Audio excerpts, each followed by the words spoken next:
하나님 말씀은 요한복음 16장 7절입니다. 신약 성경 요한복음 16장 7절. 우리가 같이 일어서서 살아계신 하나님의 말씀을 쓰겠습니다.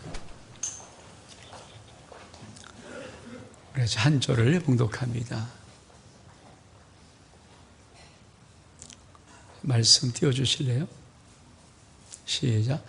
그러나 내가 너에게 실상을 말하니 내가 떠나는 것이 너에게 유익이라. 내가 떠나가지 아니하면 보혜사가 너에게로 오시지 아니할 것이요 가면 내가 그를 너에게 보내리니. 아멘. 자리에 앉으시기 바랍니다.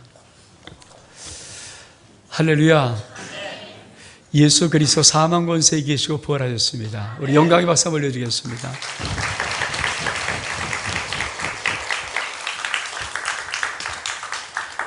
저는 사실 부활절은 새벽을 한 80% 비중을 두기 때문에 새벽에 좀 긴 말씀을 좀 증거했습니다. 근데 오늘은 이어서 제가 부활절 설교를 준비하면 새벽과 그리고 오늘 11시 예배와 다음 주까지 시리즈 3개의 설교를 좀 준비했거든요. 그래서 새벽 설교의 제목은 예수 부활 새로운 인생. 오늘 11시 부활주일 설교는 예수 부활 새로운 시대입니다. 여러분, 사람은 죽으면 끝일까요? 그게 인간에게 사실 제일 궁금증이죠. 죽음은 끝인가? 사람이 죽으면 끝인가?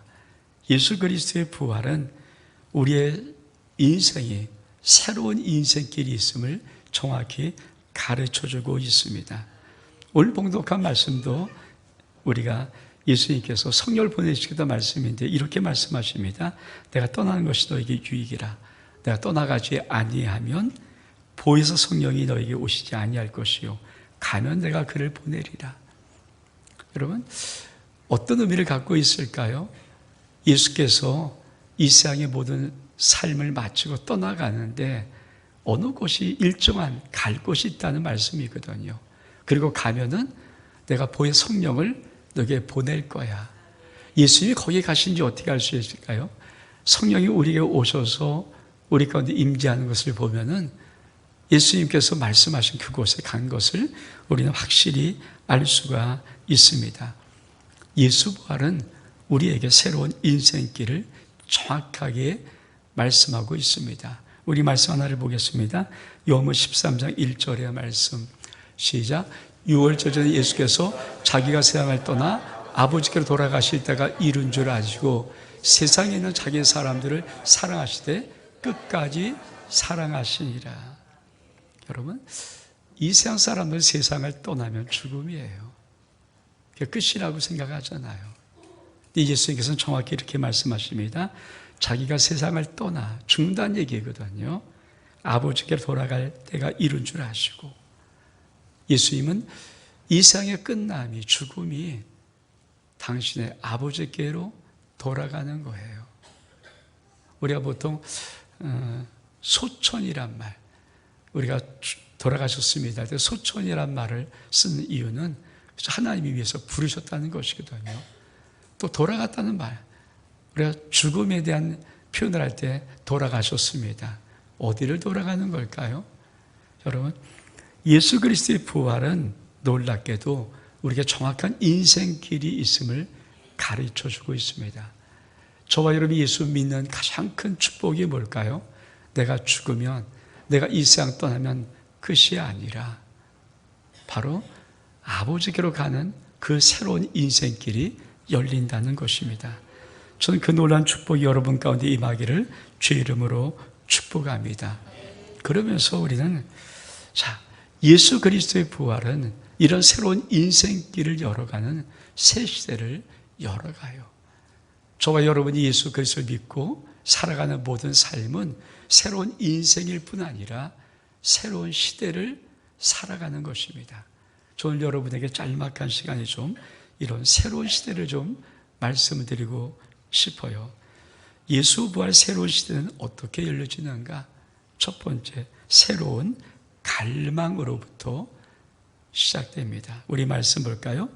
누가복음 24장 49절의 말씀. 시작.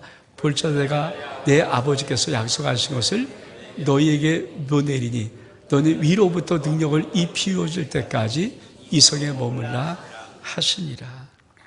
많은 사람이 예수 그리스도를 믿으면서 새로운 인생 잘 못 살고 새로운 시대를 못 살아요. 그것은 왜 그런가? 새로운 시대를 살아가려면, 새로운 인생이 되어서 새로운 시대를 살아가려면 우리 속에 새로운 갈망이 있어야 돼요. 여러분 예수님께 한번 머물러 보신 적이 있습니까?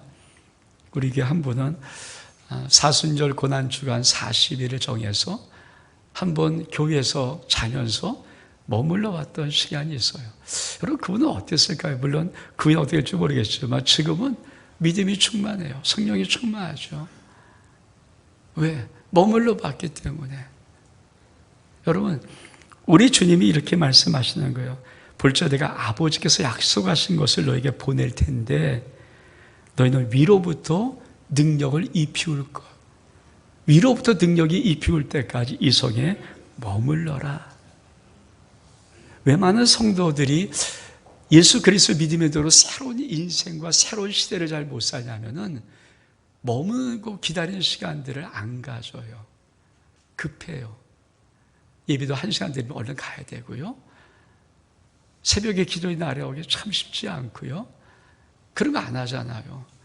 여러분 내가 예수께 머물러 있지 않고 은혜 자리에 머물러 있지 않는데 새로운 은혜와 새로운 시대를 열어갈 수 있는 삶은 없어요. 뭐 지금은 아닐지라도 여러분이 반드시 예수 그리스도를 믿으며 새로운 인생길을 열고 새로운 시대를 살아가려면 정말 여러분 스스로가 예수께 머무는 시간, 위로부터 능력을 입히울 때까지 머물러 있는 시간이 반드시 있어야 됩니다. 이거 없이는 은혜를 몰라요. 이거 없이는 새로운 시대를 살아갈 수 있는 힘이 없어요. 그래서 많은 분들이 예수발이 얼만큼 놀라움에도 불구하고 그것을 새로운 인생을 제가 7가지로 새벽에 말씀드렸는데 그 어마어마한 것이 있음에도 불구하고 새로운 인생을 살아가지도 못할 뿐 아니라 새로운 시대를 열어가지 못해요. 왜? 머무르지를 않기 때문에. 여러분 머물러 보셨습니까? 진드기 하루, 이틀, 3일. 이 제자들은 예수 그리스도의 부활을 40일 동안 경험한 다음에 10일 동안을 머물러 있었어요. 그리 누군가 우리 말씀 한번 볼까요? 사도행전 1장 13절로 15절까지 말씀 시작. 들어가 그들이 유하는 다락방으로 올라가니 베드로, 요한, 야고보, 안드레와 빌립, 도마와 바돌로메, 마테와 알포의 아들 야고보, 셀롯인 시몬, 야고보의 아들 유다가 다 거기 있어. 여들과 예수의 어머니 마리아와 예수의 아들과 더불어 마음을 같이하여 오로지 기도에 힘쓰더라. 모인 무리의 수가 약 120명이 되더라. 그때 베드로가 그 형제들 가운데 일어서 이르되. 그렇습니다.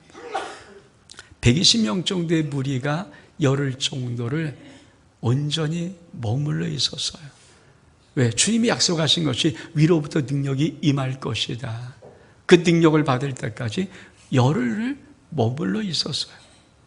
어쩌면 열흘이라는 기간은 굉장히 중요한 기간이죠. 여러분은 예수 앞에, 하나님 앞에 열흘을 머물러 본 적이 있습니까? 아니, 하루에도 머물러 본 적이 있나요? 깊이 한번 은혜를 받으려고 새로운 시대를 열어가려면 반드시 이 새로운 갈망이 내게 있어야 돼요. 많은 분들이 통성으로 기도하면 저도 소리쳐 기도하면요 5분 10분 되면 헤개거려요. 그리고 뭐 세게 기도하면요 목이 그만 막 뭐가 있어서 기침도 해요. 근데 여러분 우리가 지금 라오디게아 임재기도 하지 않습니까? 임재기도는요 머물러 있는 신명들이 1시간 2시간이 쑥 지나가게 있어요. 주님의 임재 속에 주의 만남이 있으면요 그게 3시간, 4시간, 5시간 그렇게 어렵지 않게 쑥 지나가요. 성교묘일도 주의 임재를 풀어놓을 때 사람들이 그렇죠. 그게 모든 게 다 끝나고 갔던 시간이 우리가 8시 반부터 모였는데 1시 됐거든요. 그때까지 여전히 사람들은 남아 있었고 많은 분들이 긴 시간 동안 자리를 떠나지 않고 있었어요. 왜? 임재가 있으면 그래요. 만남이 있고 그러면, 그렇죠? 그 시간에 여러분이 입을 외쳐서 소리내서 30분도 있습니까? 그러지 못해요. 10분, 20분 하면 기도할 말도 없고 나가는 거예요. 우리는 새로운 갈망이 없어요. 새로운 시대를 열어가는데 예수 그리스도의 부활이 새로운 인생을 만들어 놓고 새로운 시대를, 그 인생이 새로운 인생길을 걸어갈 수 있도록 새로운 시대를 열어가는 건데, 그 예수 그리스도 그 주님 임재를 경험할 수 있는 깊은 기다림, 이 제들도 만약에 기다리지 않고 저마다 있었으면 새로운 시대는 열어갈 수가 없었습니다. 근데 이들이 주의 약속을 받았어요. 이 성에 머물러 있어라. 예루살렘 성입니다. 그러면 너희가 몇 날이 못 되어서 성령의 세를 받을 것이다. 그리고 그들은 열흘 동안 마음을 다하고 기도를 하면서 열흘을 머물러 있었더니 정말 놀라운 성령이 그들에게 임하는 것입니다. 그래서 예수 부활 새로운 시대는 꼭 기억하십시오. 여러분이 머물러 있지 않고 기다리지 않으면 하나님 앞에 그 시간이 여러분 일생 중에 한 번은 있어야 되는 거거든요. 적어도 한 번, 두 번 정도는 있어야 돼요. 근데 여러 가지 여러분이 그런 깊은 임재 시간들을 경험하지 못했다면 여러분 꼭 새로운 시대, 새로운 인생을 열어갈 때 꼭 기억하십시오. 여러분이 임재하고 갈망하고 기다림이 없어서는 사실 열어가지 못해요. 근데 그거는 세상도 똑같습니다. 세상도 어떤 거 배우는데 쉽게 배울 수 있나요? 여러분 한 5분, 10분 배울 수 있는 것은 시시한 거예요. 적어도 어느 걸 배우려면 적어도 몇 년을 배울 수 있는 것은 귀한 거죠. 귀한 걸 배워야 귀하게 쓰고 귀하게 사용하는 거예요. 우리는 가장 귀한 예수 그리스도의 부활을 우리가 경험했습니다. 예수 그리스도의 부활의 그 귀한 은혜를 받았지만 새로운 갈망이 내 속에 없어요. 전 여러분의 심령 속에 이 새로운 갈망이 있어서 언제나 여러분의 인생이 새로운 시대를 열어갈 수 있는 하나님의 놀라운 은혜가 있기를 주의 이름으로 축복합니다. 두 번째로는 새로운 은혜입니다. 우리 말씀 볼까요? 사도행전 2장 1절로 4절의 말씀 시작. 오순절날에 이미 이름에 그리 다 한같이 한 곳에 모였더니 호련히 하늘로부터 급하고 강한 바람 같은 소리가 있어 그들이 앉는 온 집에 가득하며 마치 불의 혀처럼 갈라진 것들이 그들에게 가고요 각 사람이 하나씩 임하여 있더니 그리 다 성령의 충만을 받고 성령이 말하게 하심을 따라 다른 언어들로 말하기를 시작하니라. 그렇습니다. 새로운 갈망이 내게 있어야 내가 새로운 시대를 살아갈 수 있는 새로운 은혜가 오는 거예요. 이 새로운 은혜가 와야 우린 새로운 시대를 살아갈 수 있어요. 여러분 복음이 그냥 막 쑥쑥 증거됐을까요? 아니에요. 복음을 증거할 때는 그 복음은 갈릴리 호숫가 예루살렘 중심에 일어났던 조그만 움직임이었어요. 그렇죠? 근데 그 예수를 십자가에 못 박혀 죽여버리고 그렇잖아요. 그 움직임이 다 와야 될 만큼 다 흩어진 거 아닙니까? 근데 놀라운 것은 새로운 은혜가 위로부터 임하는데 어떤 새로운 은혜가 임하였길래 이 시대를 역사를 바꾸는, 여러분 역사가 우리가 2024년으로 할 때 AD 2024년이에요. 예수 그리스도 오시기 전 비포 크라이스트. 여러분 그 전과 그 후로 역사가 바뀔 만큼 그런 놀라운 새로운 시대를 열어갈 수 있었던 것은 그들에게 새로운 은혜가 임했다는 거예요. 새로운 능력이 임했다는 거예요. 여러분 사람들은요 예수 믿기 전에 인생이 있고 예수 믿은 후의 인생이 정확히 달라야 돼요.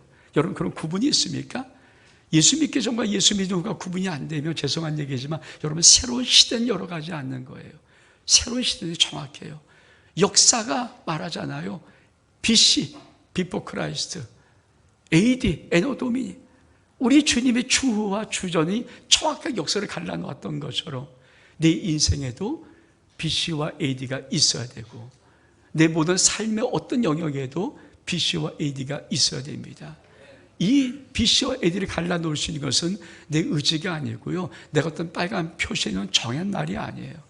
내가 새로운 은혜를 받는 그날이, 주님의 은혜를 체험하는 그날이, 그렇죠?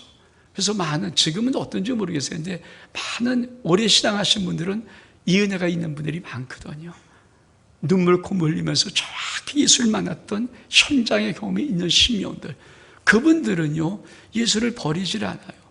예수를 떠나지 않아요. 왜? 증거가 있기 때문에, 받은 은혜가 있기 때문에. 그래서 그들의 신앙들은 강력했어요. 그리고 그것이 한국 사회를 뒤집어 놨어요. 그것이 대한민국을 만들었어요. 근데 여러분, 요새 신앙은 BC와 AD가 구분이 없어요. 내가 AD에 이 은혜가 없어요. 새로운 시대를 열어가는 반드시 기억하십시오. 새로운 은혜가 있어야 합니다. 전 여러분의 심령 속에 새로운 은혜가 있는 하나님의 귀한 시간들이 있기를 주의 이름으로 축복합니다. 이 은혜는 어떤 은혜였는가? 우리 말씀 볼까요? 사도행전 10장 44절의 말씀 같이 한번 읽겠습니다. 시작. 베드로가 이 말을 할 때 성령이 말씀 듣는 모든 사람에게 내려오시니. 사도행전 11장 15절 16절 말씀 시작. 내가 말을 시작할 때 성이 그에게 임하시기를 처음 우리에게 하신 것 같이 하는지라. 내가 주의 말씀에 요한은 물로 세를 베풀었으나 너는 성령으로 세를 받으려 하신 것이 생각난노라. 이 말씀은 뭐냐면 지금 베드로 고넬료 사건이잖아요. 베드로가 요빠 집에 있고, 그렇죠? 이 고넬료는 하나님 앞에 기도하고 있다가 천사를 만나요. 천사가 너 요빠 시몬의 집에 있는 베드로를 통해서 하나님 말씀을 들어라. 그리고 보내는데 베드로가 뭔지를 모르잖아요. 근데 이런 큰 바구니 같은 곳에 온갖 더러운 이런 짐승들, 벌레들이 오는데 하나 위로부터 소리해서 잡아먹으라 하는데 베드로가 아닙니다. 나 거룩하지 않은 걸 먹은 적이 없습니다라고 3번 거절하니까 그 환상이 깨지면서 하나님의 성령이 들리는데 지금 너를 찾는 자를 따라가라. 그게 베드로가 그리고 오는 거거든요. 그래서 베드로가 그 고넬료 가정에 와서 말씀을 전하는 거죠. 복음을 전하는 거죠. 그랬더니 어떤 일이 벌어집니까? 성령이 말씀을 모든 사람에게 내려오는 거예요. 여러분, 이 성령이 내려오는 이 장면이 어떤 장면이냐면 베드로가 이렇게 말하는 겁니다. 내가 말을 시작할 때 성령이 그에게 임하시기를 처음 우리에게 하신 것 같이 하는지라.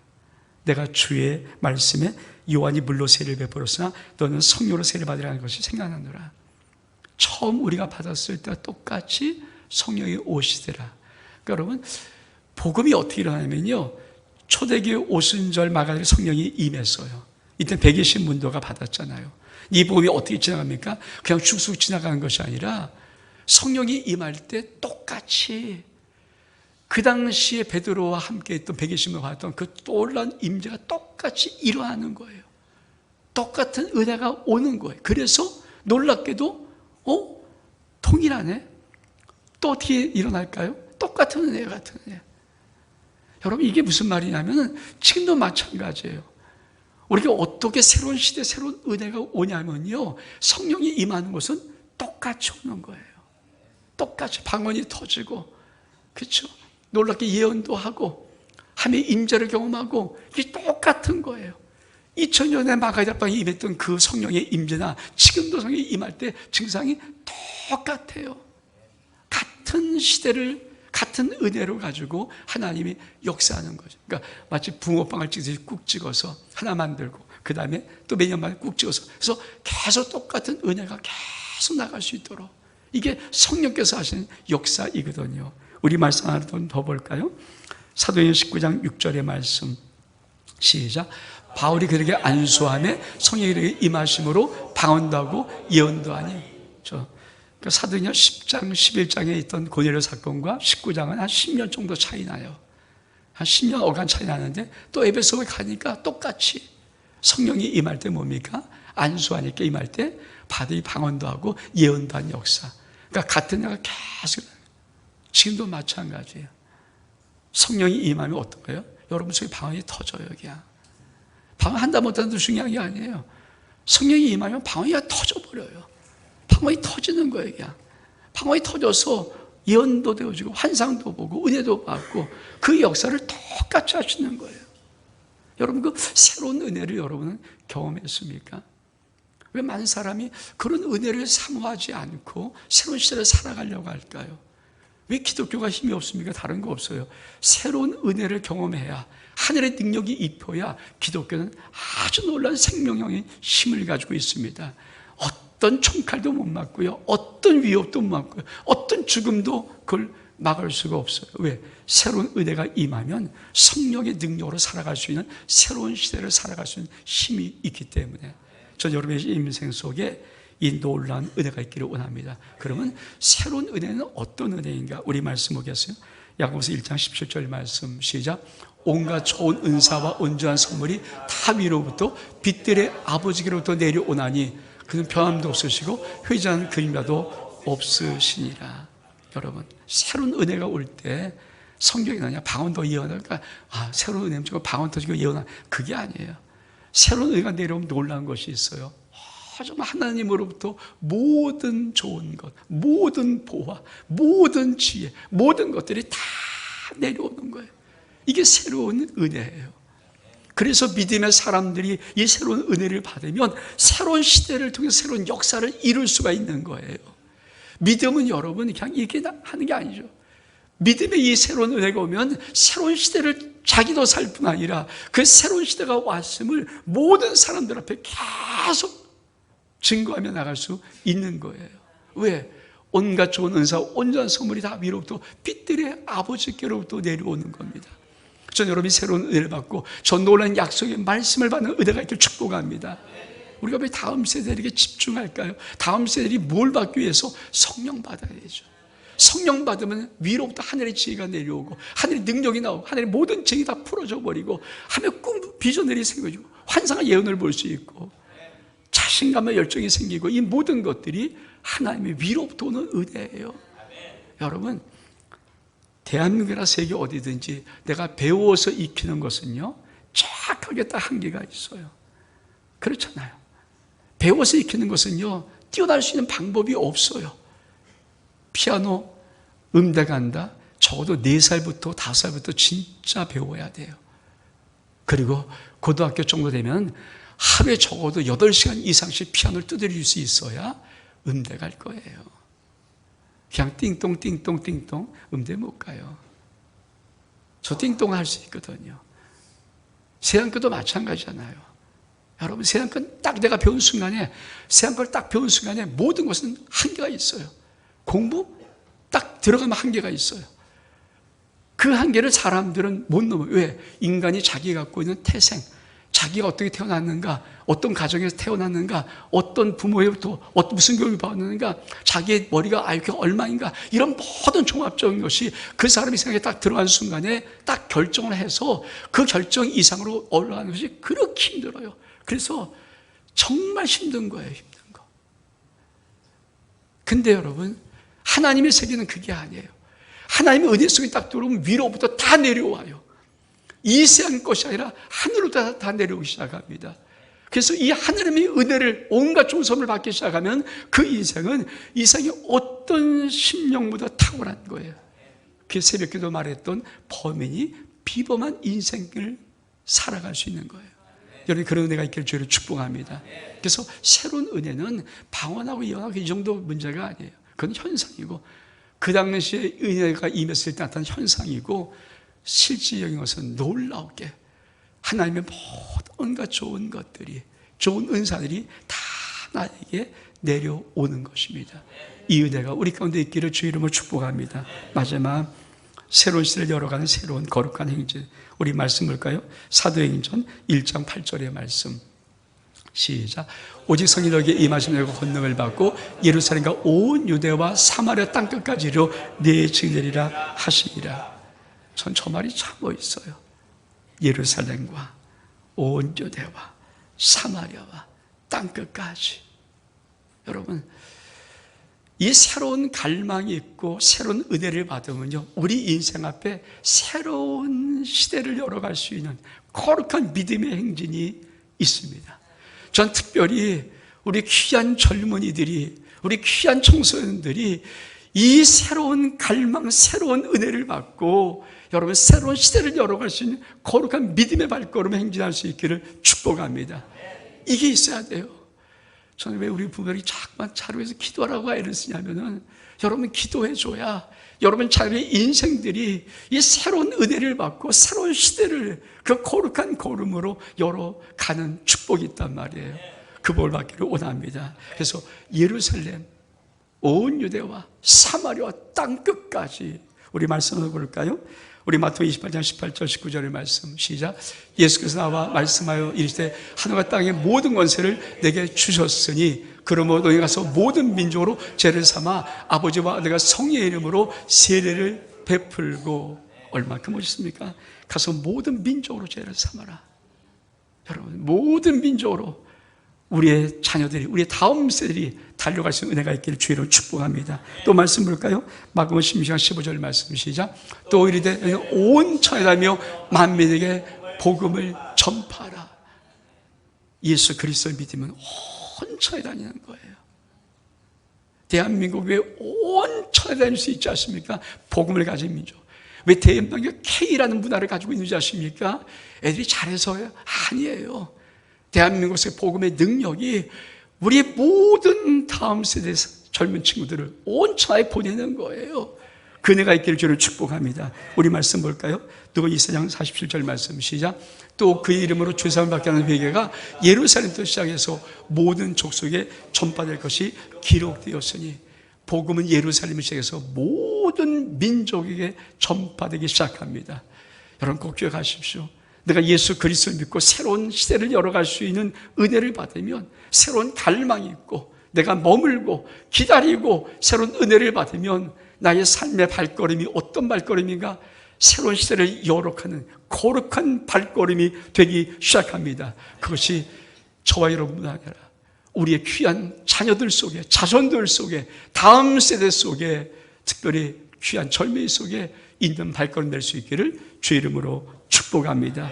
기도하겠습니다. 하나님 영광 받으시고 우리 귀한 신명들 속에 새로운 시대를 열어갈 수 있는 새로운 갈망과 새로운 은혜를 부어주시고 그 새로운 시대를 열어가는 거룩한 발걸음이 우리 귀한 심의 발걸음 될 수 있도록 역사해 주옵소서. 특별히 하나님 아버지, 2024년 부활절, 이 귀한 부활주일에 우리 다음 세대들, 우리 각 가족의 믿음의 귀한 자녀들 우뚝 세워주셔서 새로운 시대를 열어갈 수 있는 거룩한 믿음의 발걸음이 저의 삶의 현장에서 나타날 수 있도록 축복해 주옵소서. 예수 그리스도의 이름으로 기도하옵나이다. 아멘.